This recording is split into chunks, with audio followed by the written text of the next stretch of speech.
Oi, o Ciência Sul está começando agora. No programa de hoje vamos falar sobre duas fatias importantes da economia: o mercado de luxo e o aumento do consumo das classes C e D.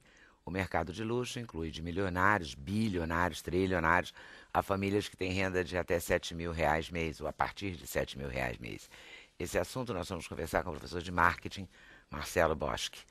O aumento do consumo da classe C e o aumento da própria classe C vai ser o assunto do consultor de marketing André Torreta.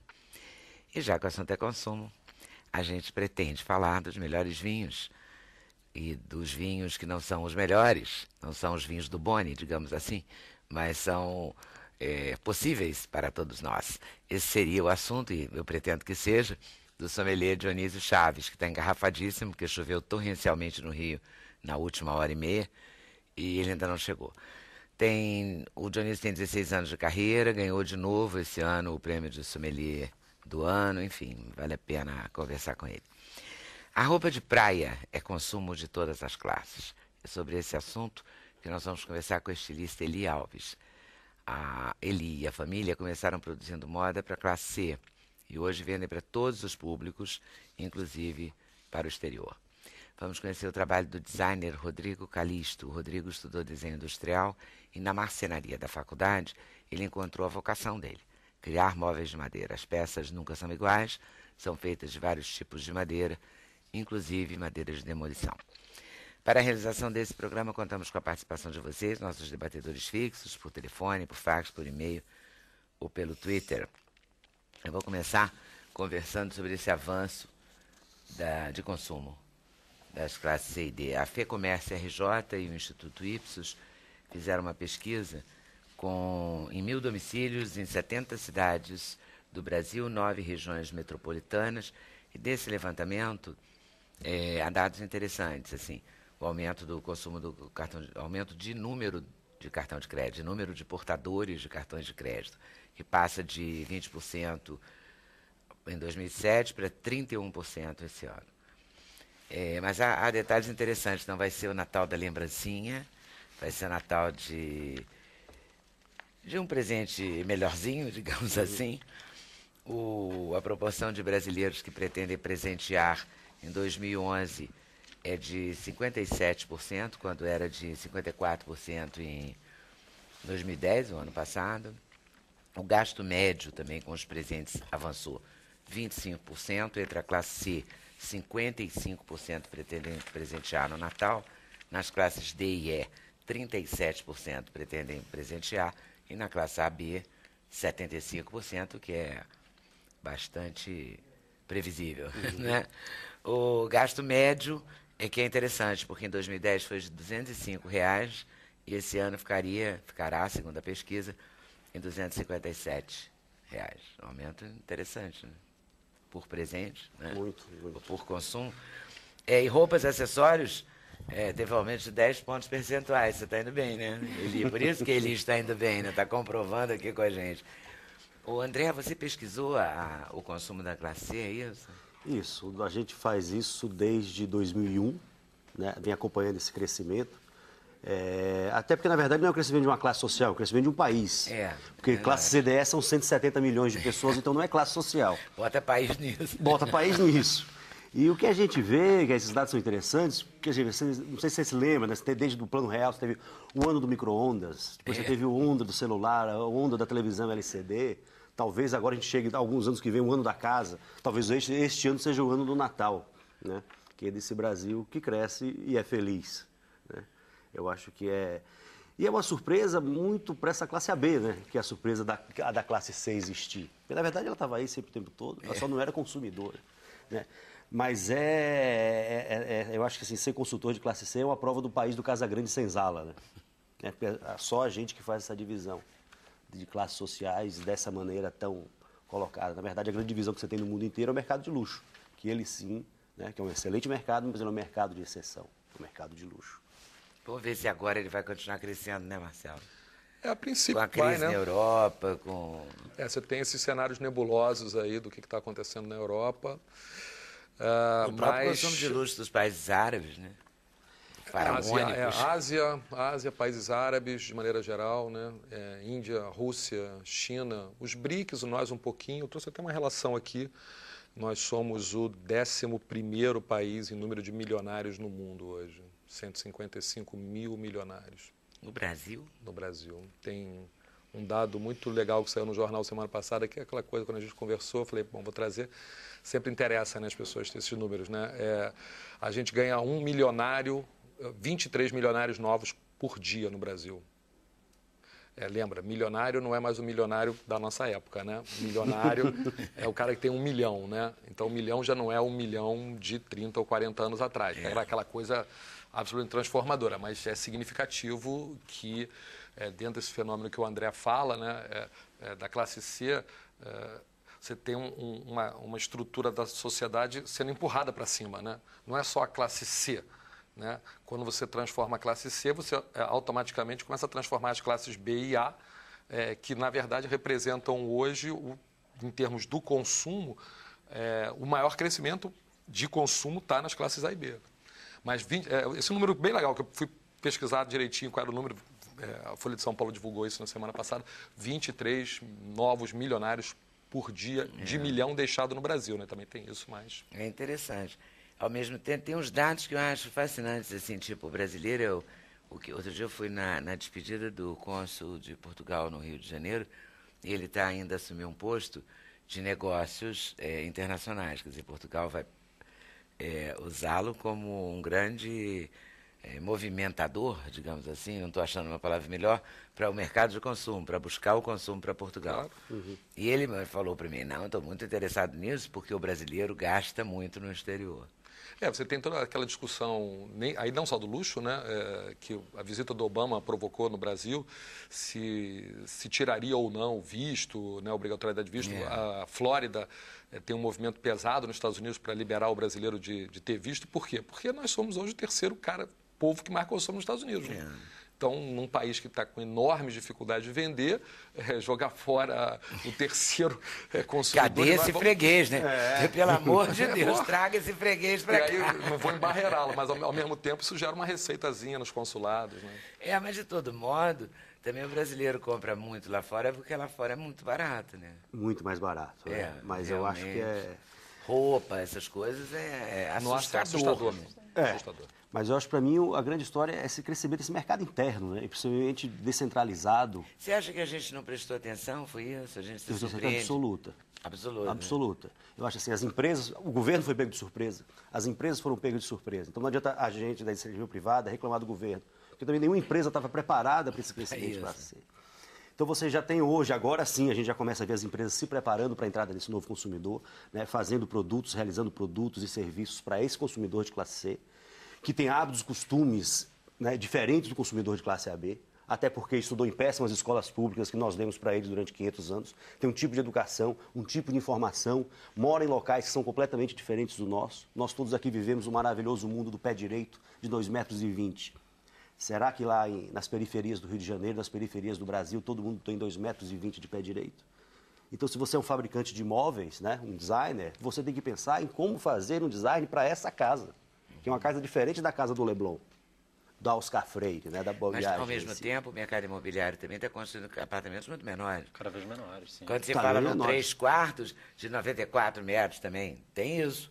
Quer dizer, são quartos que ou entra o armário ou entra a cama. 75, né? Pois é. Entendeu? Você não consegue comprar apartamento de quarto-sala. É um bem mais escasso que tem. Como o André está falando, não se percebeu um conjunto de movimentos que é difícil de perceber, né? Mas não foi percebido, né? Mas eu acho que todo o movimento das pessoas morando sozinhas, eu já tentei fazer essa pauta N vezes, e a maior dificuldade é achar pessoas da iniciativa privada, de redes de supermercado, de coisas assim, de indústria mesmo, que façam, em vez do bolo, um bolinho. Os Estados Unidos tem, você entra em qualquer dela e compra uma fatia gorda de bolo, que dá para você comer, sei lá, 3 cafés da manhã, um pedaço. Mas você tem esse movimento, do Brasil de morar sozinho, tá é muito da classe aí. AB. Da classe C, o movimento já é mulher dominando a família.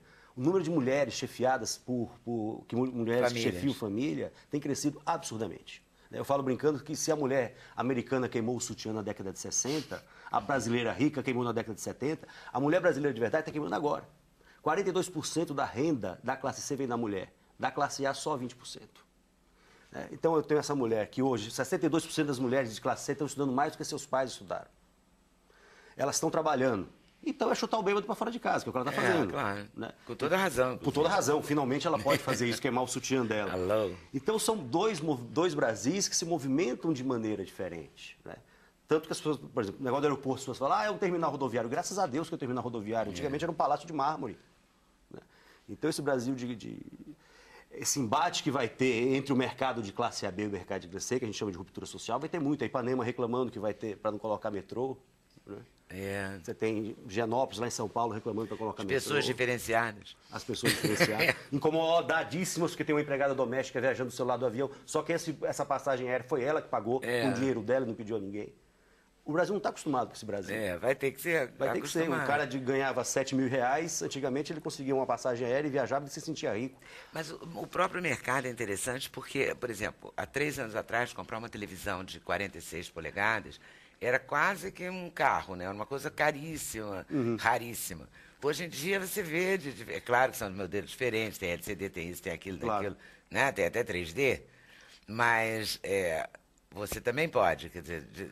Isso avançou muito também. Avançou, mas esse mercado do varejo. O que eu acho bastante interessante, Lê, é assim, a gente olha o consumo e olha para a pessoa. Né? E o brasileiro, a gente era macunaíma. Diziam que a gente era preguiçoso, que era mau caráter, né? E que a gente dava jeitinho em tudo. O jeitinho continua concordando. Mas o Brasil trabalhando... mau caráter tem muita gente mau ainda. Caráter né? tem muita gente. Mas dizer que o nosso herói... a gente não é mais nosso herói. Mas preguiçosos não somos. Graças a Deus. Né? É igual a Copa do Mundo, quando fala, a Copa do Mundo vai ser organizada. Não. Organizada é a Copa da Alemanha. A nossa vai ser a Copa mais feliz do mundo.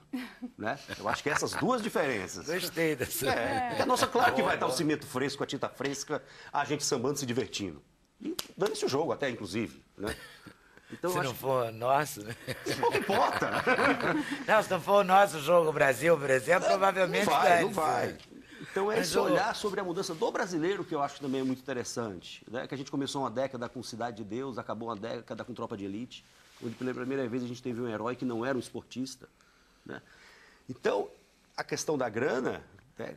O outro lá, o Kierg constrói coisas belas, o Kierg destrói coisas belas, mas também tem essa mudança desse brasileiro, que ele vai ficar, né? Toda vez que um país ele fica rico, as pessoas ficam mais exigentes. E ficam mais exigentes também com o governo, ficam mais exigentes com segurança. Né? Então, acho que é uma transformação que não é apenas no bolso. O bolso é o primeiro órgão do ser humano que está sendo atingido por isso. Né? A autoestima, né? Que está altíssima. Uma transformação de mentalidade. É uma transformação de mentalidade. Você acha que essa nova classe C é principalmente nordestina, é principalmente nortista, é principalmente sudeste? O lugar onde tem mais classe C é no sul. Sudeste. Sul. O nordestino está saindo da classe D agora e saindo para a classe C. Né? Isso é uma classe C... Então a migração é diferente Nordeste e Sul. Ela sempre começa pelo Sul-Sudeste, porque eram os lugares mais ricos. Você tinha uma nova classe média, uma classe média desde a década de 50, com Getúlio Vargas. E a gente agora tem essa nova classe média, começa em 94, explode em 2003. E agora, nos últimos anos, explodindo no Nordeste, que não tinha explodido ainda. Então você tem 3, 4 anos. Estou tendo uma aula aqui um pouco, Helena. Essa segmentação de classe C, classe B, ela é basicamente definida pela remuneração ou também pelo acesso cultural? Essa classificação é a classificação que só tem na América Latina, é igual a jabuticaba. Né? O resto do mundo é por renda. Aqui perguntam se você tem quantos quartos, se você tem liquidificador, se tem geladeira. Porque a gente era tão pobre antigamente, que quando o mercado era mais informal, a gente precisava imaginar de que classe social. E a classificação lá fora é por renda. Porque também lá fora interessa o seguinte, você está numa empresa nos Estados Unidos, você quer vender para o americano médio. Você está na Europa, você quer vender para o europeu médio. Aí no Brasil fica essa discussão, eu vou vender para a classe C ou para a classe A. Gente, vai todo mundo, gente. Vamos parar dessa história. Parar com essa bobagem. A BMW, você pega o mercado de luxo, ela está descendo, fazendo o carro cada vez mais barato. Né? E aí você também tem as outras empresas fazendo isso. A gente está virando... Cada um compra... O que lhe modifica... É seu hábito, é seu costume, é sua cultura. Eu acho também que alguns produtos vistos por nós aqui, que vêm da Europa, vêm dos Estados Unidos, às vezes lá nem sempre são designados somente para a classe de luxo. Aqui, como nós temos essa tendência de ir lá comprar, porque não tem acesso aqui ou porque aqui é muito caro, então isso acaba que se torna um luxo de pessoas que podem ter esse acesso de ir lá fora, comprar, poder adquirir, poder porque consumir inclui a esses passagem. produtos. Exato. A passagem é cara. E não só isso, né? Eu tenho 50 anos, né? 51 anos. Então, eu vivi um Brasil que não existe mais, né? O Brasil onde meu pai investia em linha telefônica. Lembra que a gente... Eu anotei aqui para falar isso. A gente botava na declaração. As pessoas tinham a linha telefônica. Meu pai tinha como filosofia que cada um dos seus declaração. filhos... Declaração de imposto de renda. Cada um dos seus filhos deveria ter uma linha telefônica quando saísse de casa, casado ou não, levasse a sua linha, porque era um bem raro. Você imagina um negócio desse? Porque o Brasil, o André falava disso, o Brasil... até os anos 90, era um Brasil que se via de uma maneira absolutamente torta em relação ao mundo. E aí que você fala isso, de ir aos Estados Unidos, ir à Europa e consumir, por que os artigos importados são de luxo? Porque os artigos produzidos no Brasil sempre foram lixo. Porque como nós defendíamos o mercado interno via uma tributação do importado, tudo que vinha de fora nos chamava atenção. Eu sempre brinco com uma coisa que foi quando houve a abertura do mercado em 92 com o governo Collor. A primeira montadora que veio para o Brasil foi uma montadora russa, soviética, Lada. E todo mundo reconhece a porcaria de automóvel que era aquilo. Esse carro. Mas foi a maior loja concessionária de automóveis da América Latina na Barra da Tijuca. Russian Car. Por quê? Porque era importado. Então, o fascínio do importado ainda se mantém. Como a gente vive essa desigualdade. Está mudando. Mudou o olhar. São 20 anos, né? Mas são só 20 anos, né? É muito pouco tempo. É muito pouco, né? Nossa. Eu brinco que todo mundo tinha uma tia bombeira, né? Todo mundo tinha uma bombeira. A gente anotava colocava o telefone na declaração de imposto de renda. De 5 anos, a gente lembra? comprava Pagava sapato. um carnê, né? Um plano a gente levava o telefone para a loja para vendê-lo ou para adquiri-lo, você ia comprar, a pessoa que ia te vender. Eu acho também, Marcelo, não sei se eu tenho uma visão assim um tanto... Você é jovem, quantos anos você tem, Rodrigo? 32. Então, porque eu trabalho... Isso passa. Nelson Rodrigues, Eu tenho uma visão, tanto até pela matéria-prima que eu escolhi trabalhar, eu acredito que o nosso país ele não tem uma política protecionista muito rica, porque eu vejo assim, tudo que é bom nosso, e muita coisa é de muita qualidade, nós temos um país riquíssimo, então parte-se da premissa que tudo que é bom nosso vai para o exterior. Aquilo que continua sendo bom acaba sendo designado por um mercado, novamente, de luxo. Ou seja, você vê isso se aplicando no supermercado, você vê isso se aplicando... exportação. Exato. Café. Em todos os segmentos de produto, nas madeiras... Os sapatos femininos brasileiros fabricados no sul do Brasil, de grande qualidade, fabricados, por exemplo, para Nine West, que é classe média nos Estados Unidos, média mesmo, e que era classe A aqui nos anos 90, todo fabricado no sul. Todo made in Brasil. Você chegava em Nova York, tudo que você experimentava era made in Brasil. Então, existe um pensamento assim meio que aquilo que é bom nosso vai para fora. Aquilo que continua sendo bom e que fica dentro do nosso país acaba sendo designado por uma classe privilegiada. Então, você vai no supermercado, você, com raras exceções, você tem uma dificuldade muito grande de pegar uma fruta muito boa, de você escolher uma verdura muito boa. E quando você opta por ir no supermercado diferente, um pouco mais caro, você tem essa facilidade. A nossa madeira também, algumas madeiras que são tidas como em processo de extinção, que já não são mais comercializadas, os chineses vêm aqui no nosso país, compram. O inglês ele continua fabricando o seu piano de jacarandá, no entanto, o jacarandá não é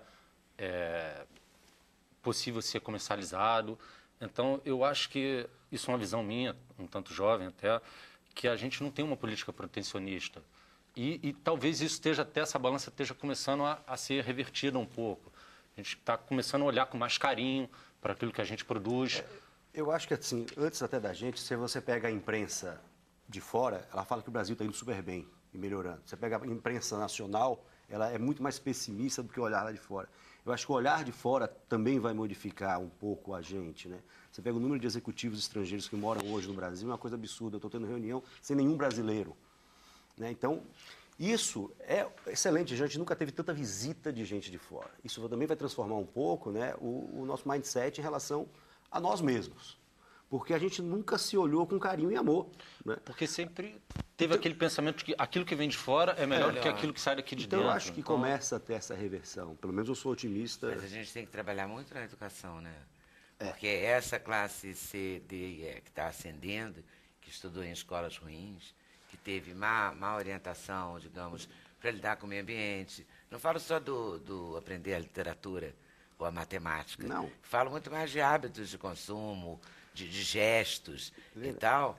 A educação tem que partir para atacar, assim, Hoje, ferozmente. Hoje, 72% dos brasileiros têm algum nível de analfabetismo funcional. Então, o que significa isso? Televisão a cabo vai ter que ser dublada. Porque Já não tá. consegue ler de carreirinha, não consegue ler rapidinho. Você acha? Não. Já tá. Já está. Os canais são dublados. Você tem que fazer opção na TV a cabo por botar o legendado. Jornal nosso vai Saco. ser igual ao jornal na China. Olha, como se portar no primeiro emprego, como falar bem o português. Na China, os jornais são muito educativos. Né? Então, isso vai demorar uma geração a duas para a gente pagar essa dívida. Então tem emprego um tempão, porque a gente faz muito isso aqui. Oba! Melhor notícia, André, que você me deu hoje foi essa. Mas a gente vai ter que trabalhar isso. Olha, sempre, né? Essa questão do lixo. Porque, e nas comunidades, e aí vai todo mundo, quer dizer, quando você ocupa uma comunidade, não vou nem entrar no mérito da pacificação ou não, pacificação, se deu certo, se está pacificado ou não. Quando entra, o poder público chega. E se pretende que ele chegue para valer, né? Sim. Com serviços, com saneamento básico e tal. Há uma mudança, uma transformação nessa família que está ali, que não pagava a luz, era gato. Não pagava a TV a cabo, porque a TV a cabo era ou do traficante, ou E também porque ela não tinha opção. uma coisa. Muitas ela vezes- não tinha opção, era isso ou nada. Não estou culpando ela não, estou só colocando como questão. Mas isso tudo, se você botar no papel, tem um custo. Sim, Né? A liberdade tem um preço. a liberdade tem um preço. Né? Mas eu acho E é que... preciso pensar nisso também, né? eu acho que tem umas coisas assim. Quando o Brasil virou um país de classe média em 2008, 52% da população brasileira ganhando entre 1.100 e 5.100, de acordo com Marcelo Neri, da Fundação Getúlio Vargas. Né? Acontece algumas... Olhando em perspectiva histórica, acontece... Essa é a classe média. Essa classe de média. 1.100 a 5.100 aproximadamente. É isso aí. Critério Brasil, aquilo que eu estava perguntando, critério Que é Brasil. um pouco óbvio. Você tira os de cima, você tira os de baixo, o que está no meio é média. É. Então, É óbvio. É a nossa, né? Então, a gente vira de classe média, o que acontece no país? Geralmente ele começa a exigir mais seus direitos. Né? Os Estados Unidos virou de classe média nos anos 50, queda da Ku Klux Klan, né? A queda do Apartheid. Porque antes o brasileiro passava fome. Em 1970, 50% dos cariocas eram miseráveis, abaixo da linha da miséria. Aí você fala, esse cara vai exigir direito? Não, ele vai exigir comida. Antes disso, Isso eu não é a mesma consigo. coisa que o Brasil inteiro? Esse dado? Não sei. É parelho, é parecido. Deve ser, gente. No Nordeste tem uma reportagem da Veja, da seca de 59. Nordeste era o lugar mais pobre do hemisfério ocidental. Né? Tinha uma reportagem que falava assim, na Veja, o jornalista escreveu lá, o lead o Nordeste é um lugar onde não adianta se investir, que ele não vai nunca a lugar nenhum. Ainda bem que jornalista não é jornalista, não é profeta. Senão Não a é gente tava... profeta, senão estávamos sem cuidado. Então, mas também se a gente olha, então tem algumas coisas, o que acontece quando o país se transforma em um país de classe média? Então você tem as pessoas começando a exigir direito, porque agora começa a comer, começa a exigir escola, começa a exigir, né? Então, acho que eu falo assim, eu já entendi que a classe C cresce, agora, e agora? E aí o brasileiro se transforma? E o que você acha que está acontecendo? Assim, a indústria, o comércio, está todo mundo sacando isso? Que é preciso mudar, que é preciso repensar? Agora sim, nos últimos, até 3 anos atrás eram poucos, agora sim. Mas eu tenho, por exemplo, o Michel Calai da Casas Bahia. Ele falou uma vez, uma frase na entrevista, ele falava assim, em 2000, nenhuma loja da Casas Bahia tinha ar-condicionado. Porque ar-condicionado era para a loja de rico, espantava o cara de classe C. Agora, todas as minhas lojas têm ar-condicionado. E aí a minha pergunta é, daqui a 10 anos, né, que é o que a gente chama de democratização do conforto vai começar a existir no Brasil. Né? Então, Isso é um barato, né? A descentralização do crescimento econômico, vamos ter eixo Recife, Salvador, Fortaleza, o eixo Cuiabá, Campo Grande. Então, a gente já tem algumas coisas que, se olhar em perspectiva para os próximos 10 anos, é de uma mudança muito violenta. Né? Eu tenho a primeira vez numa novela, que antigamente novela, eu tinha o núcleo do rico, o núcleo do pobre, o núcleo do preto. Casa Grande, Senzala, Fazenda. Aí agora não tem mais núcleo. né? Eu tive há 2 anos atrás, a grande inovação da televisão brasileira foi o quê? Um negro como galã. Protagonista, né? 3 anos antes, a primeira negra como protagonista. Isso é uma inovação, uma quebra de paradigma nossa, que a gente não percebe, e de mudança de identidade nacional também. Mas o próprio mercado de produtos voltados para etnias, para A os renda do negros, negro cresce não tinha, 4 quando eu vezes comecei a fazer mais, esse programa, não tinha um negro. Tem 17 anos que eu estou aqui. Eu trouxe um rapaz de uma revista, a revista Raça. Ele era um visionário. Entendeu? Eu trouxe como visionário, porque ninguém fazia, não tinha negros em comerciais, o negro não consumia. O que é uma coisa completamente louca, né? Se E há você 40 pensar. anos atrás, Darcy Ribeiro já falava, é mulato como você e eu. Porque a gente é mulato. Nós não somos nem brancos nem negros. Então tem uma mudança excepcional. Você tem um designer preocupado. Isso no Brasil há 50 anos atrás era um nada. Você falava, não tinha uma preocupação. Né? Você tem alguém fazendo moda brasileira de praia com sucesso e pertinência, você fala, uau! Né? Ela falou assim que a meta dela agora é sempre estudar. A empresa, né? Você estava falando. Então, o que significa? Eu sou nordestino, sou de Salvador. Há 40 anos atrás era fácil você ver um pai virando para o filho e falar assim, eu não vou tirar do colégio, porque o colégio não leva a lugar nenhum. Você precisava de um QI para arranjar um emprego. Agora a gente é um país de meritocracia. Então tem uma... QI, quem indica? E o mercado de luxo? O mercado de luxo cresce? Diminui? É segmentado? Quer dizer, ele ficará do mesmo tamanho? Segmentado é a palavra, sempre, né? O André falava de um segmento, enorme segmento. Que esses milionários, eles estão concentrados, eles vão continuar consumindo também. Então é um mercado que também é para sempre nesse sentido. É concentrado em renda, né? E a renda expressa parte da diferença, né? Entre indivíduos que a sociedade brasileira trata muito, né, que é uma sociedade de desiguais, né, e não de iguais. Né? Então, a renda é parte dessa expressão de eu tenho e você não tem. E aí o luxo, ele se incorpora nesse processo como a manifestação da renda e da manifestação da diferença. E acontece no mundo inteiro, não é uma questão brasileira, mas no Brasil, particularmente, como você está tendo esse acesso que a gente falou ainda há pouco dos 23 novos milionários por dia, 150 mil, dobro, né? Tem um número aqui, né? Você tinha 75 mil milionários há 8 anos atrás. Hoje você tem 155 mil milionários. Mas é sempre bom botar isso em perspectiva, né? Nos Estados Unidos você tem 3 milhões 104 mil milionários. Eles são muito mais milionários do que a gente. É isso que o André falava ainda há pouco. Quando estourou essa história da classe C brasileira, nós somos a maior classe média do mundo, eu acho super legal, né, que a gente tenha 52% de classe média, mas quando você bota a renda nessa história, a nossa renda é metade da renda americana, 1/3 da renda europeia, da classe média. Então, que classe média somos nós, né? Beleza, chegamos lá. Eu acho que realmente o que nós crescemos foi um negócio sensacional. Estamos num bom caminho, essa que é a verdade. Marcelo, mas uma vez eu fiz só pegando um gancho aqui, eu fiz uma pesquisa sobre o que era luxo para a classe C. É isso que eu ia perguntar. E o que é? Eles dividiram o luxo em 3. Um era o que eu não sei. É alguém que mora no Leblon num apartamento que eu não sei o que tem dentro, eu não tenho repertório. Não sei o que é Lamborghini, não sei o que é. 2 era o luxo do pertencimento, é eu ter o que todo mundo tem, né? Eu tenho, todo mundo tem Nike, agora eu também tenho Nike. Se aplica muito a tênis, a celular. Que é como rico. Eu tenho o mesmo BMW que todo mundo tem. É quase que uma aproximação, ele se entende... É a identificação das tribos. A identificação das tribos, exato. E o último luxo era ser bem tratado.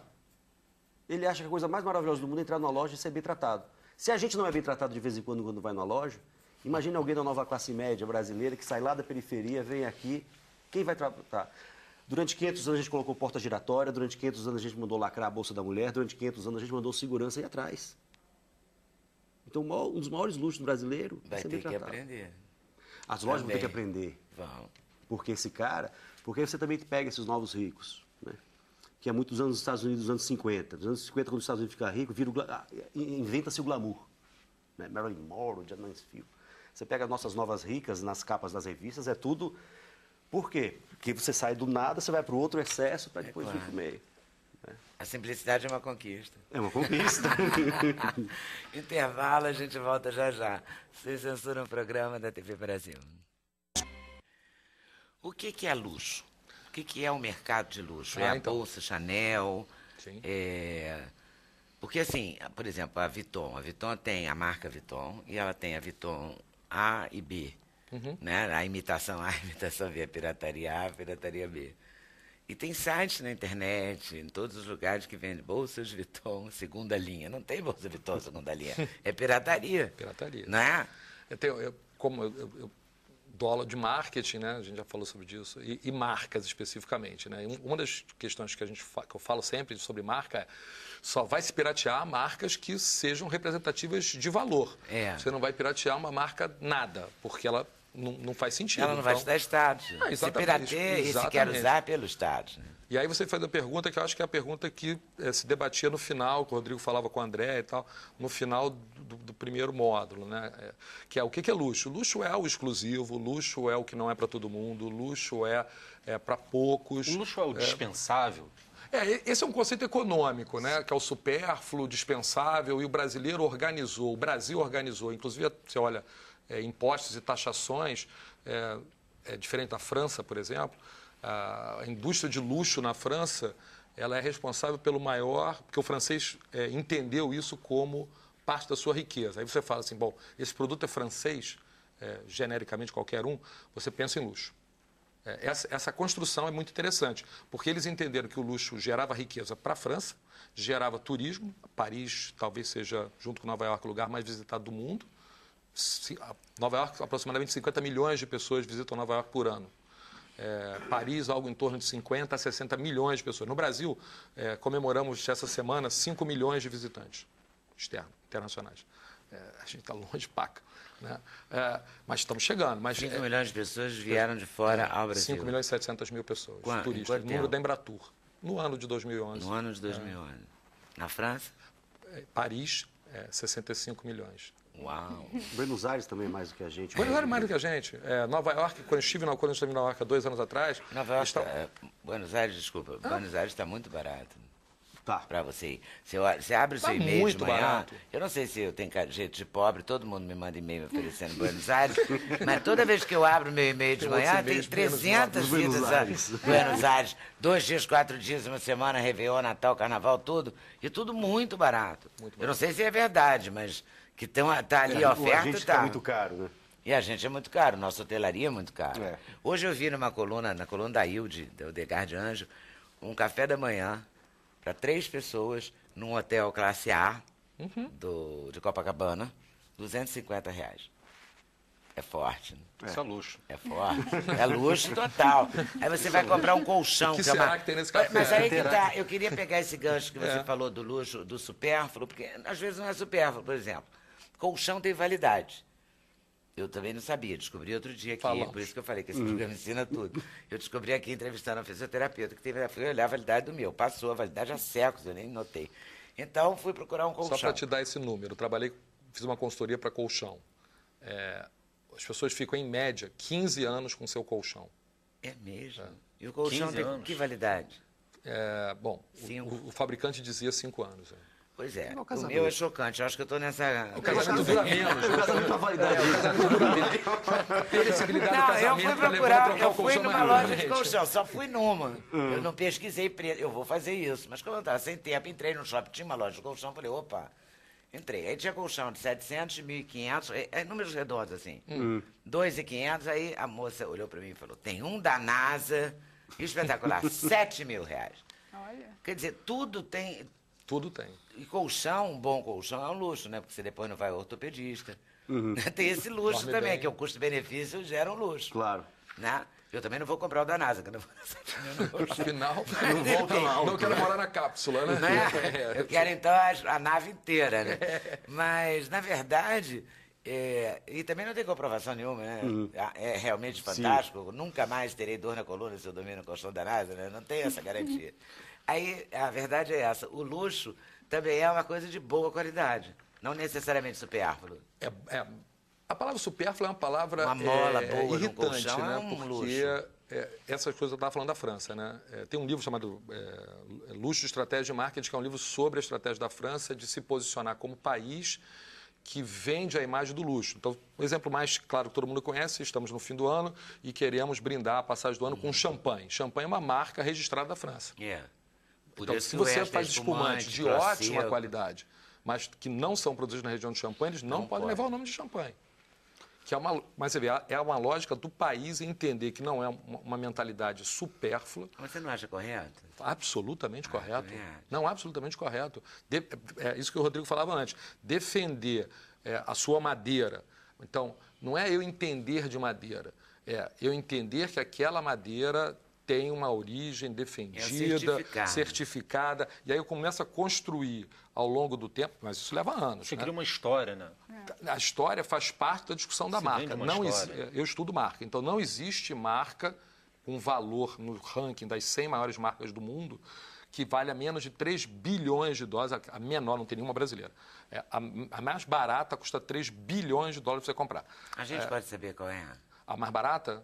Ou a mais cara? A mais barata é a mais cara? Tem 2 rankings conhecidos. Um é da Interbrand e o outro é da Millward Brown. São 2 consultorias internacionais que vivem de avaliação de marca. Para Interbrand, a marca mais valiosa do mundo é a Coca-Cola, que vale 71 bilhões de dólares. No ranking da Interbrand, desde que eles publicam, sempre foi a marca mais valiosa.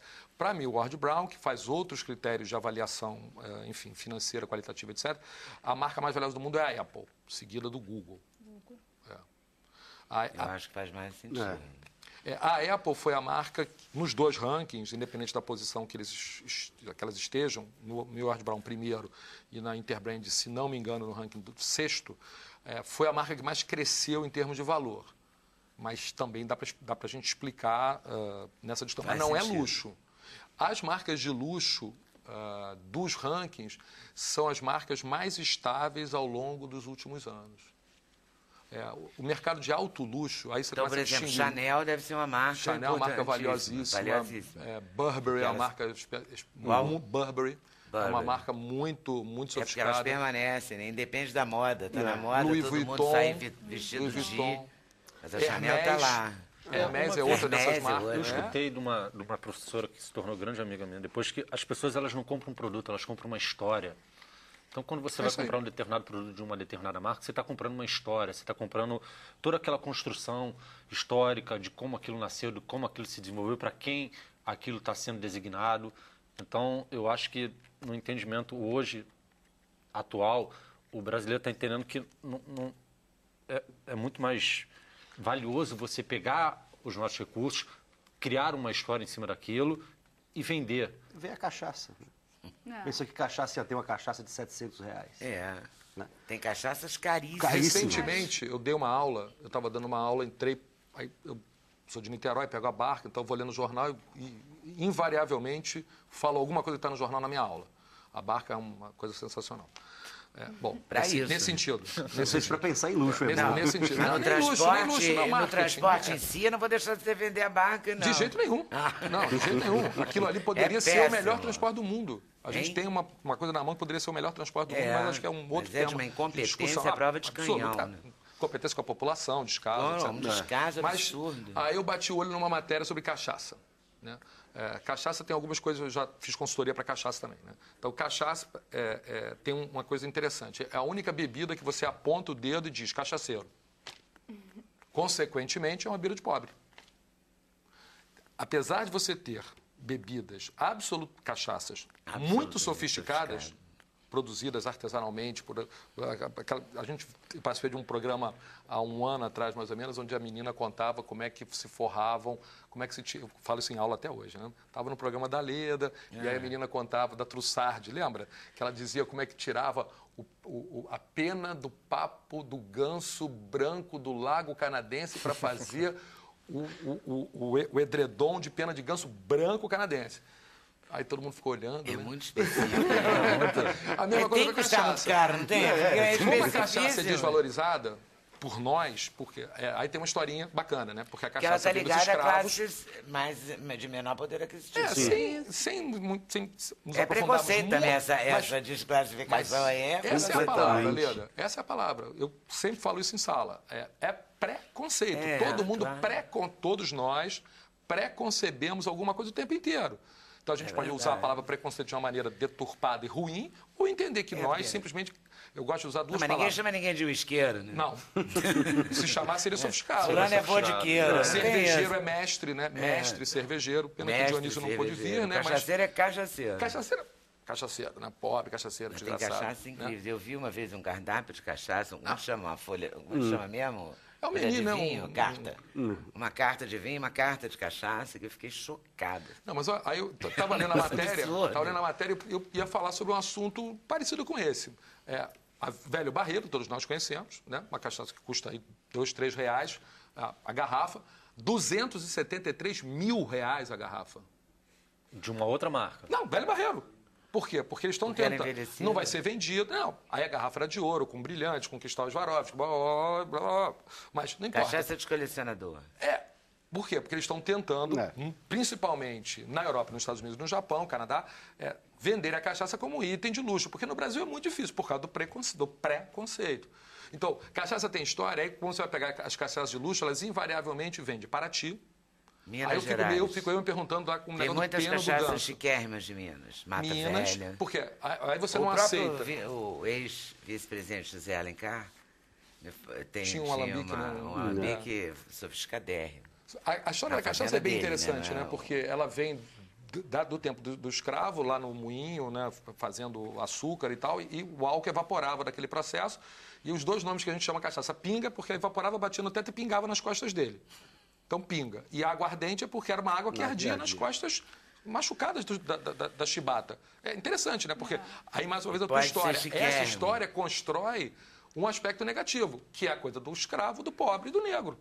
E aí você associa um produto que não tem nada a ver com isso, porque eu posso fazer uma cachaça, como o Leda estava dizendo, que faz parte de uma carta, né? A cachaça própria... de 300, 400 reais, mas essa você vai Mata Velha, ela tem eu tomo isso, mas não tomo cachaça. Sabe, uma embalagem, ela tem uma... Ela é evidentemente sofisticada, é obviamente sofisticada. Mas eu acho que tem no mundo hoje esse movimento de você tentar contar uma história de qualquer coisa, né? Você tem água. Porque a água Perrier veio da onde? Você fala, gente, água é água. Tudo foi proibido agora em Nova York. Agora você é obrigado a dar água. Mas eles já dão aquele copo no restaurante? Mas estavam começando a parar. Aí o prefeito foi lá e fez um decreto. Eu acho que tem essa a tentativa. água sofisticada é que tem mais magnésio, dizem os nutrólogos.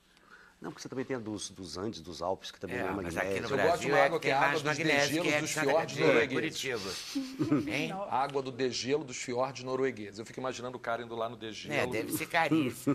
Tudo que é raro é caro. Oferta e essa história, e Marcelo, procura, do luxo, ela tem um Vamos lado... falar do seu trabalho, que é um luxo. Ela tem um... Eu tenho uma outra definição, Helena, em relação ao meu trabalho. Luxo? O luxo, eu acho que...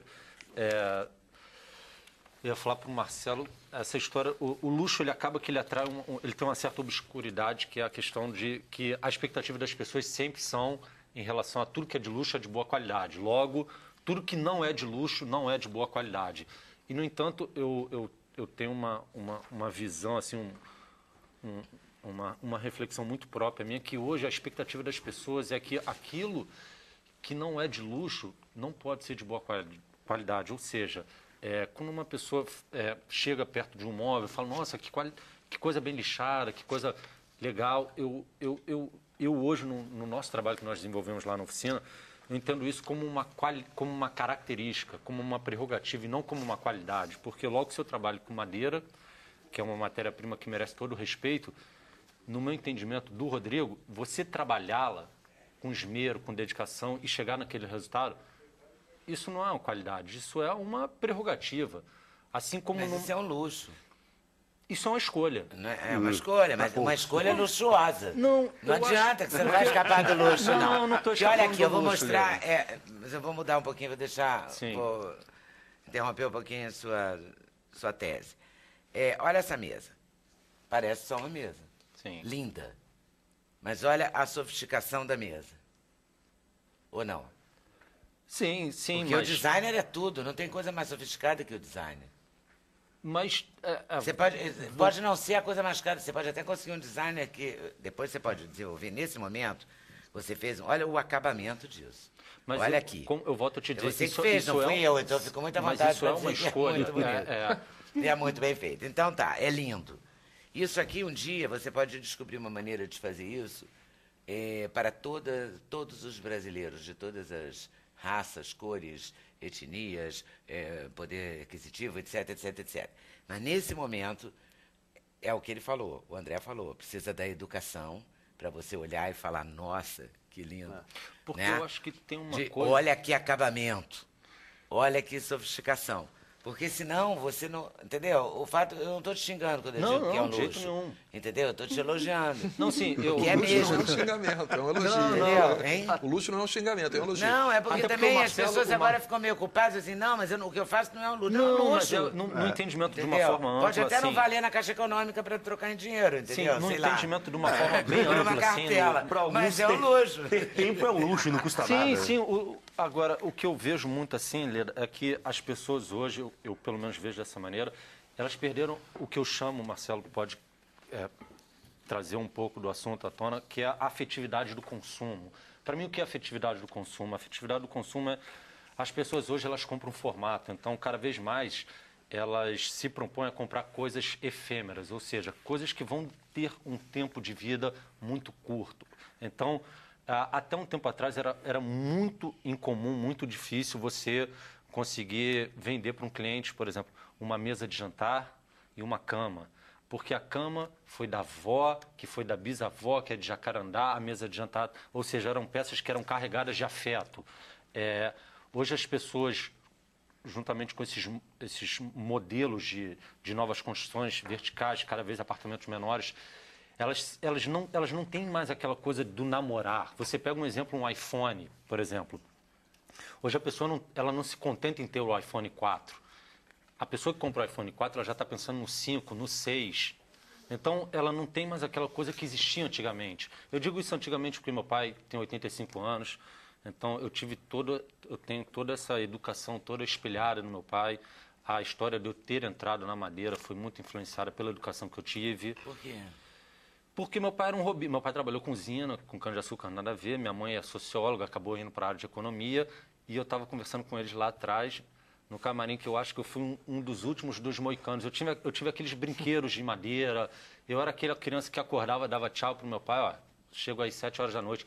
Ia soltar pipa, ia fazer minhas travessuras. Então, eu acho que eu fui produto do meio que eu vivi, com a educação que meus pais puderam me dar, sobretudo a faculdade que eu pude frequentar, e cair nesse universo que é a madeira, que é um universo lúdico, que é um universo... É um desconhecido. É um desconhecido que você, a cada ano que passa, a cada nova experiência, a cada nova experimentação, você vai adquirindo uma bagagem, uma caixinha de ferramentas Eu que é quero sempre mostrar aberta. o que você faz. Sim. Olha, porque olha só, a mesma história da sofisticação e do design, né? É uma ideia, não é uma ideia? Sim. A ideia tem que ter um preço, porque ela é muito boa. Não é quando ela é boa? Não tem? Senão todo mundo faz a mesma mesa, um tampo, 4 pés. Sim, o primitivo Não é? modelo, sim, sim.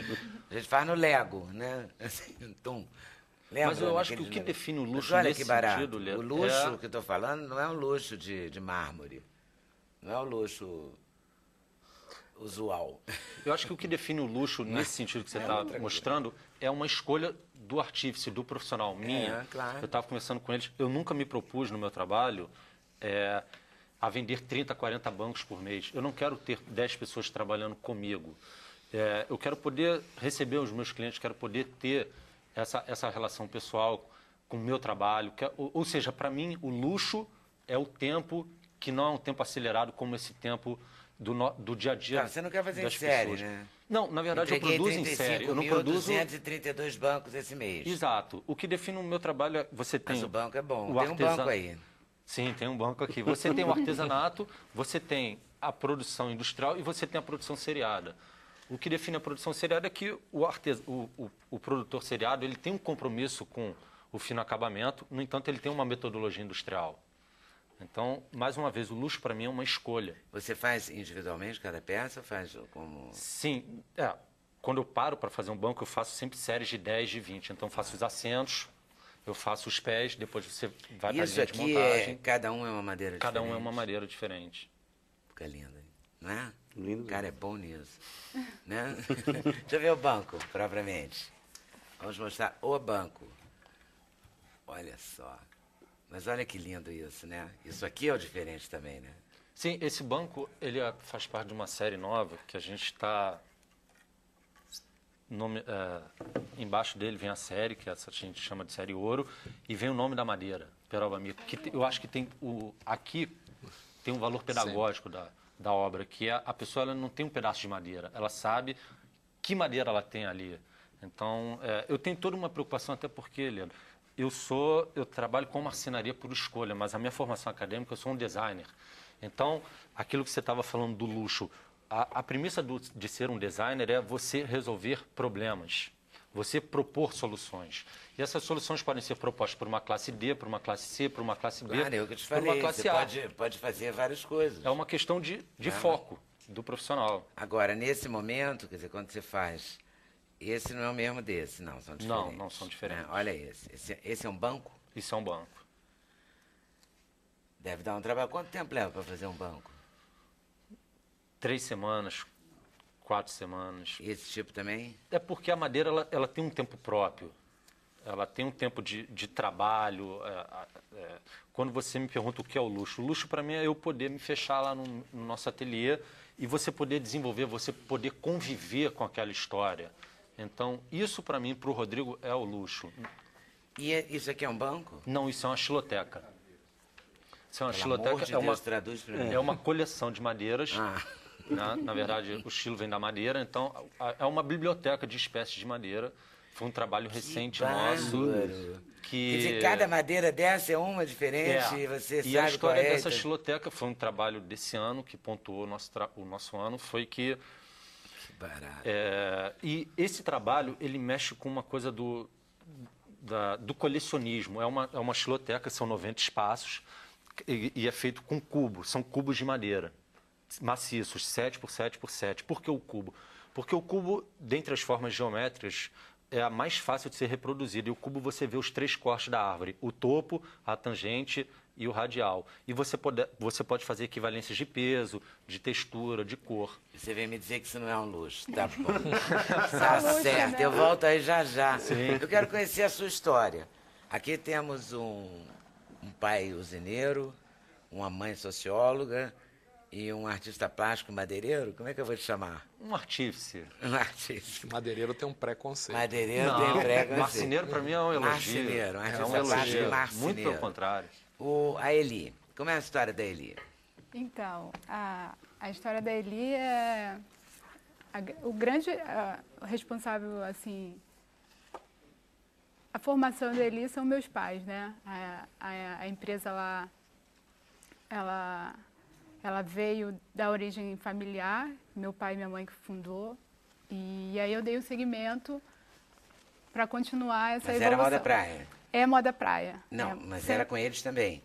A princípio, meu pai ele tinha uma empresa de tecido e essa empresa pegou fogo e eles realmente ficaram numa situação muito difícil.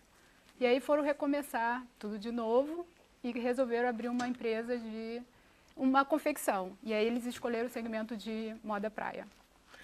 Vou fazer um intervalo e volto para você me contar essa história direitinho, tá? Do incêndio, da moda praia e da volta que ela deu, porque era uma empresa pequena, não era? Com certeza. No subúrbio do Rio. Isso. E ela está exportando para o Canadá. Caribe, Havaí, Espanha. Está no mundo. De Campo Grande para o mundo, é isso? Isso. Então, sem censura, um programa da TV Brasil. Então tem um e-mail aqui de um professor, um doutorando em Ciências da Educação lá de Pernambuco, dizendo que a discussão está muito interessante, mas a gente tem que falar na acessibilidade das pessoas com deficiência. Eu concordo, a gente fez uns 2 programas esse ano inteiros, de A a Z, sobre acessibilidade. E há muito que fazer ainda, porque há muita falta de acessibilidade. Luiz Alberto Falcão, a gente vai fazer. Ele é um professor de Libras e você está certo. A gente vai fazer esse ano que vem. Combinado? Seguindo essa questão, eu quero saber como é que você saiu do incêndio. Apagou-se o fogo, ficaram as cinzas e os seus pais deram a volta por cima. Com muita força de vontade para trabalhar. E aí eles conseguiram superar essa crise que eles tiveram e retornar de novo. E aí a empresa segue. E aí com moda praia. Então foi uma escolha Pela Moda Praia. Pela Moda Praia. É. E tá aí alguns representantes da Moda Tem Praia? aqui, inclusive... Nós temos um catálogo com essa menina tão bonita. Como é que ela chama Inclusive, mesmo? Que eu esqueci. Ana Beatriz Barros. Ela é um super modelo. Falando sobre... Não é famosérrima. É um modelo de luxo. Inclusive falando sobre essa questão do e-mail agora. Nossos biquínis já tem um design aqui, que para as mulheres com câncer, e aqui ela consegue colocar, né? Já pensando justamente nessa questão. Você consegue colocar prótese. Vamos aqui. mostrar que vocês são ansiosos, não deixam de chegar no assunto. E aí ela não... Já quebrou toda a matéria. Olha só, me dá aí. Então não, esse aqui... Foi o e-mail. Esse aqui Esse sutiã é para quem fez como é que chama mesmo? Mastectomia. Na verdade, a gente padronizou. Aí a pessoa pode colocar Pode isso aqui dentro, que eu não vou colocar agora, porque ela já acabou de tirar, vocês viram, tá aqui. Ó, sai por aqui assim. Então a pessoa pode ir à praia. Na deficiência do corpo mesmo, colocada né? pelo câncer. Agora vamos numa ao necessidade, design. numa Uma demanda, necessidade, sabe? uma demanda. Eu acho muito legal isso. Agora vamos aos... Vamos. Para onde mesmo, querida? Apagado o incêndio. Você não quer pegar então as peças para a gente mostrar? Tá aqui. E tem uma tendência, qual que vende mais no Caribe? Caribe elas gostam da modelagem brasileira. Por incrível que pareça, os seios são maiores, mas a modelagem brasileira, acho que a moda praia virou globalizada e mais do que nunca... Sim, mas a cortininha, esse por exemplo... é um cortininha com bojo, com acessório. E esse tecido aqui é um tecido diferenciado, é um tecido tecnológico, que ele respeita a natureza, né? Seca ultra rápido, não precisa passar, dispensando energia. Aqui, a parte de baixo. Essa aqui também é uma tendência dos listrados, que vai vir agora para o verão. Listrados, 2012. né, para o verão. Sempre com O maiô tá tecido voltando? tecnológico. O maiô, na verdade, ele tem um charme, né? Ele sim, nunca concordo. saiu. A carioca gosta do biquíni menor, acho mas muito bonito o maiô. em função dos cruzeiros, pede a moda praia. Tá vendo? Cruzeiro é um Isso sonho agora. de consumo que está se materializando na vida de milhares de pessoas que não tinham acesso. Não é? Porque eu tenho cruzeiro com uns 20 cabines no Mediterrâneo, etc. E tem cruzeiro com 3.500 passageiros. Um cantor de sertanejo. Tem uma tem. democratização. Não, né? as costureiras do fazem. Roberto Carlos ao Fábio Júnior, passando por cantor de sertanejo, por cruzeiros Fitness, gay, saindo de Santos e indo até Porto de Leste. Não, e minhas costureiras... Búzios indo a Salvador. Tem cruzeiro de tudo que é jeito, no mundo inteiro. Só que no Brasil é bombado agora, está bombado esse mercado. Acho que se esperam, se não me engano, nesse verão, 350 na vida, alguma coisa parecida com isso, é um número grande. Não tem porto, né? No Rio não tem porto para isso. Em função Vai disso... ter, né? Mas não tem ainda. Bom, Santos também é uma confusão, que me permita, os santistas não fiquem chateados, mas a hora do embarque, assim, Buenos Aires, você desembarca no meio do assustador. terminal de carga. É mesmo? Eu fiz esse cruzeiro. Em função disso, reflete na moda praia, ela ficou mais luxuosa. E o maiô tem seu valor no navio, fica até chique. Isso, as saídas de praia. Mas o maiô, infelizmente, não é muito visto na praia, né? Mas agora, com os cruzeiros, Nem por jovens, né? muito bem, Oi? tá bem Nem aceito. jovens, né? Nem jovens. Na praia as pessoas estão de biquíni. Mas O maiô é um charme. Eu né? acho o maiô um dia charme você também, bota pois maiô é. e... o faz um pós-praia número. também, agora tá vindo muito forte. Isso é pós-praia? Pós-praia, junto.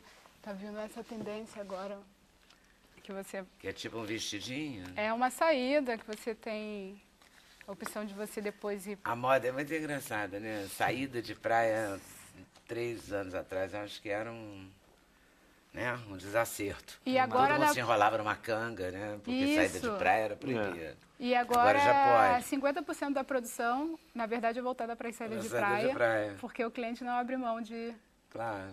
não ter Porque a é saída de praia. outro momento. A pessoa também já quer, já bota o biquíni, já bota O Rio de Janeiro, almoçar, né? Ele é um formador de opinião, né? No segmento de moda praia, né? O Rio de Janeiro é lançador de referência, tendência e acho que isso ajuda também no sucesso da marca, né? De uma forma geral. Não adianta você pensar, né, numa moda praia paulista, né? Sim. Esse aqui já... Até tem, viu? Eu conheço mas uma excepcional. Tem o Amir Islama, que é um sucesso, mas tem uma que eu gosto muito, que é a Paola Roba, São Paulo. De São Paulo, que ela é faz bárbara. muito sucesso também lá no Havaí, Faz sucesso Caribe. também fora do Brasil, muito, né? Muito. É porque aí vende Brasil, né? Portugal. Aí tem. vende o conceito Brasil, que é um conceito de praia, né? Isso. E como é que você conseguiu exportar? Você arranjou uma gente? Funciona que nem Na verdade, escritor? Como é que é? na verdade, as exportações do Brasil, elas estão muito voltadas para as multimarcas que existem lá Esse é fora. arco-íris total, né? Esse é bem verão carioca, bem despojado, bem colorido, bem feliz. E as exportações acontecem dessa forma, que, na verdade são momentos muito curtos do verão europeu, né? E aí essas multimarcas, que são pessoas que têm uma pequena loja na Europa, ela costuma colocar produtos de moda praia e elas gostam da referência do Brasil. E você fazia quantos... tem uns docinhos bordadinhos. Esses é cupcake? são os cupcake, é uma nova tendência. Cupcake, que é a moda na culinária, salgado, doce, aniversário, bolo de cupcake. E mistura tudo, gastronomia, moda, Toda aqui dando os biquíni. consegue misturar tudo, né? Olha, o acessório bem Você tropical. gosta muito dos metais, eu tô vendo, né? Tá na moda a também? identidade da marca, ela está muito associada aos Olha o metais. abacaxi. Será que a pessoa vai usar numa boa, vai falar, eu sou um abacaxi? Não, super Brasil. A gente tem que parar. Tá, você vai vender com as muito no referen- exterior.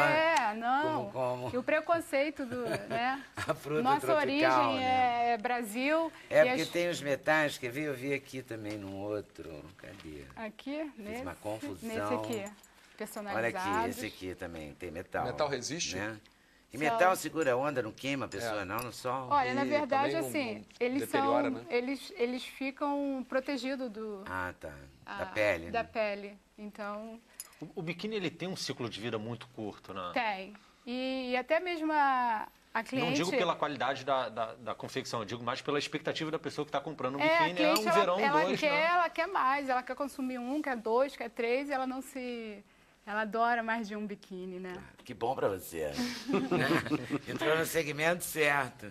E quando a pessoa compra um banco, ela compra um banco, 2 bancos, 3 bancos. Como é que funciona? Quando você entra na oficina e faz 10 logo de uma vez, porque você Sim, está no eu faço momento uma banco. série. Né? Aí você faz a série dessa madeira, certificado e tal. Exato. Né? Eu faço a série da madeira porque, para o nosso método de produção, é mais racional que seja feita uma série do que... Senão, eu vou me aproximar muito de um artesão do que de um produtor seriado. Então, muito embora a gente faça uma série, às vezes você vende a série inteira, às vezes você guarda no acervo. E muitos objetos que são feitos lá, eles são feitos sem ter um compromisso comercial. Ou seja, é um compromisso mais de uma investigação da forma, da técnica, e faz parte do processo. É o nosso P&D, pessoal. Isso é um banco? Isso é um banco, isso é uma peça única, por exemplo. Saúde. Ai, espirrei. Saúde. Desculpa, mas isso aqui é o quê? É o assento? São as concavidades, sim, Pra são você assentos, se sim. sentar? Exato. Nunca tinha visto um banco Isso, assim. e é mais confortável na concavidade do que no plano. Tem o É quê? 2 mesmo, metros? Ele tem 2 metros e ele é um banco baixo. E por ele ser baixo, o que acontece? É muito comum quando você tem um banco de 40, 45 centímetros, o seu corpo ficar assim. Então, eu tive essa preocupação no caso desse banco, por causa da concavidade. Quando você fica com a linha da cintura abaixo da linha do joelho, você automaticamente o corpo já fica mais ereto.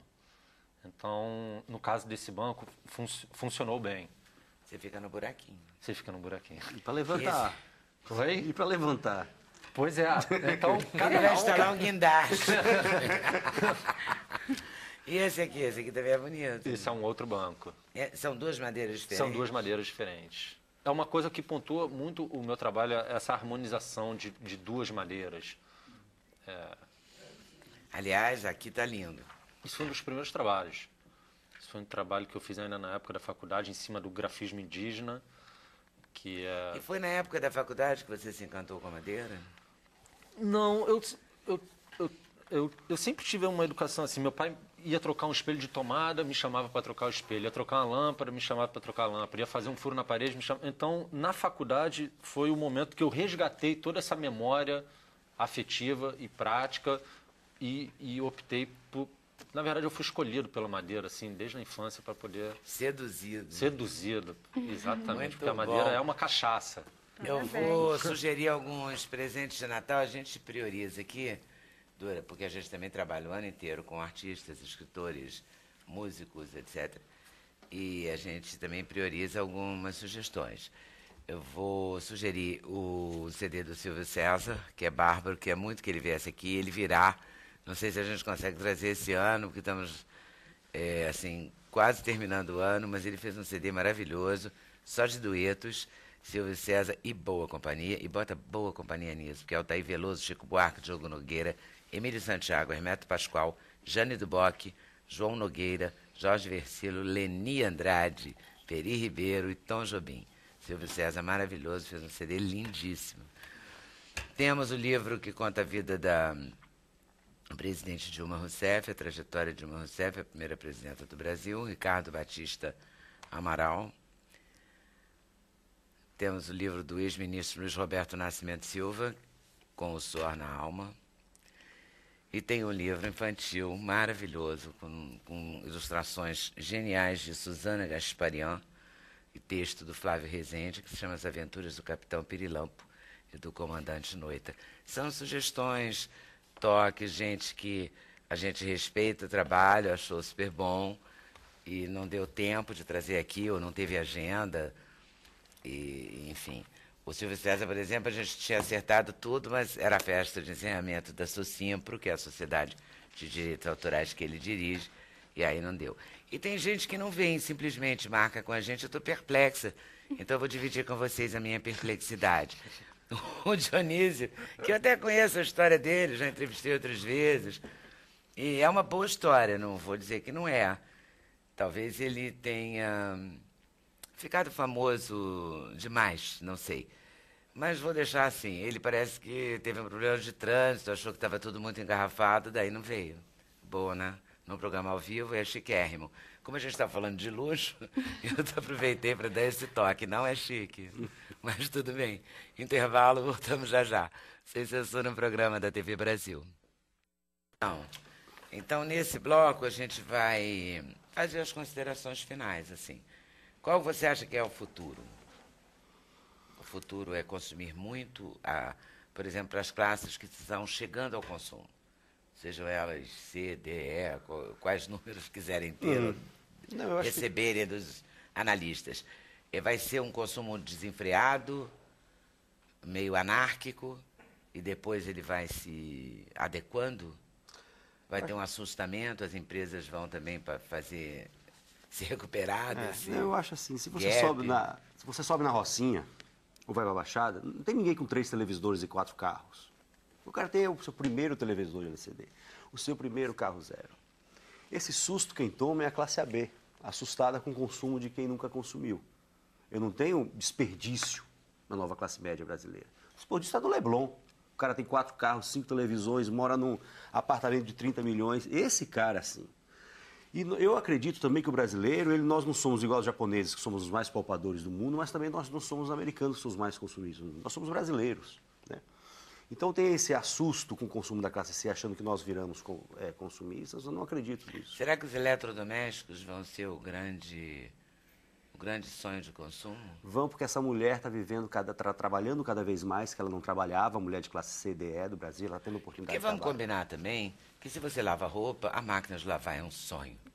Não é? E é ótimo. E você precisa, não é luxo. Não é luxo, não. Não é luxo. Não é necessidade.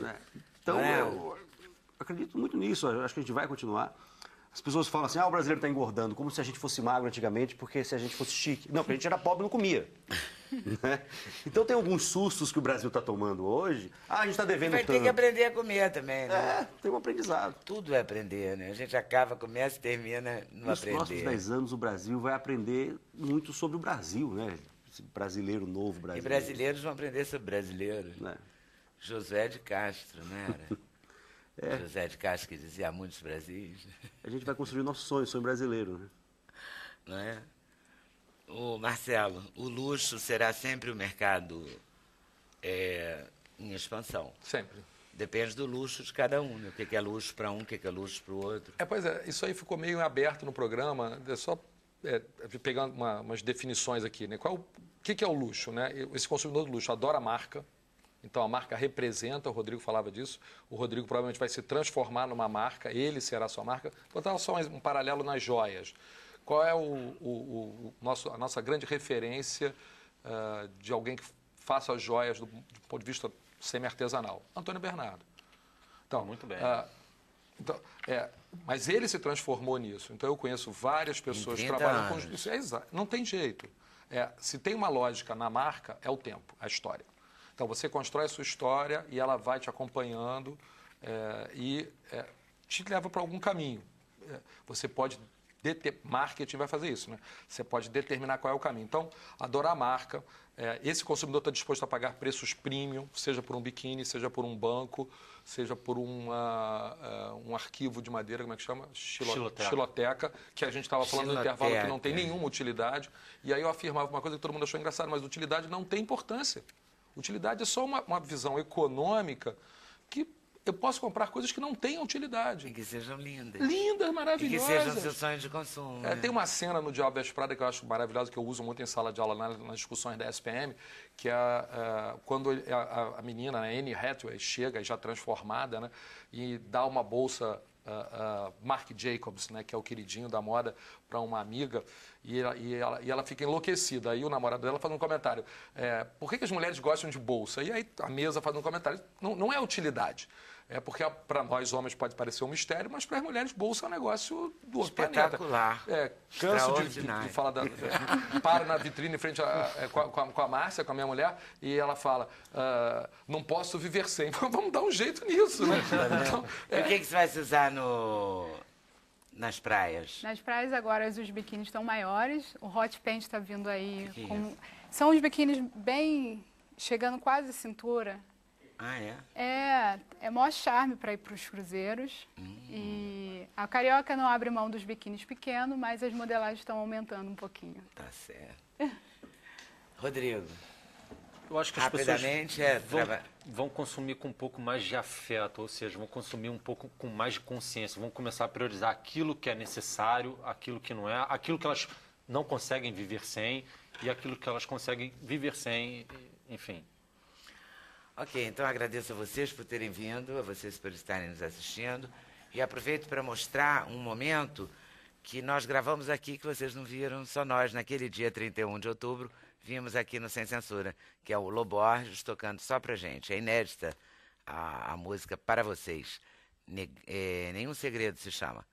Vale conferir com certeza, a reprise é 2 da manhã, tá? Aviso os insônios. Boa tarde, boa noite, bom final de semana, até segunda, se Deus quiser. Valeu. E saber mostrar a que venho, de saída pra sintonizar e fazer valer o que eu tenho. Eu vou te chamar, tantos nomes, nenhum segredo.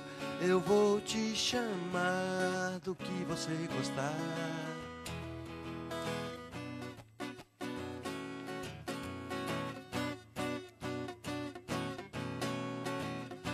Mais fácil vem me alcançar na corrida louca sem freio. Mas se duvidar, acelerar e ganhar de vez o primeiro, eu vou te levar da vertigem do seu sossego. Eu vou te levar onde você gostar.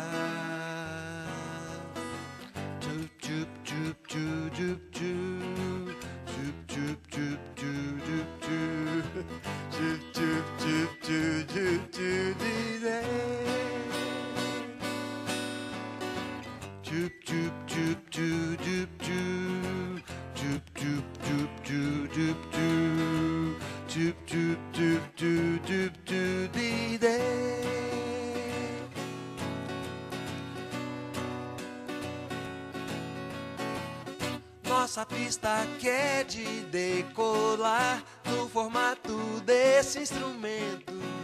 Some no infinito espiral, mas no mundo tudo eu invento.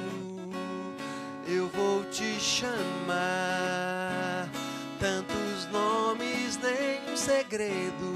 Eu vou te chamar do que você gostar.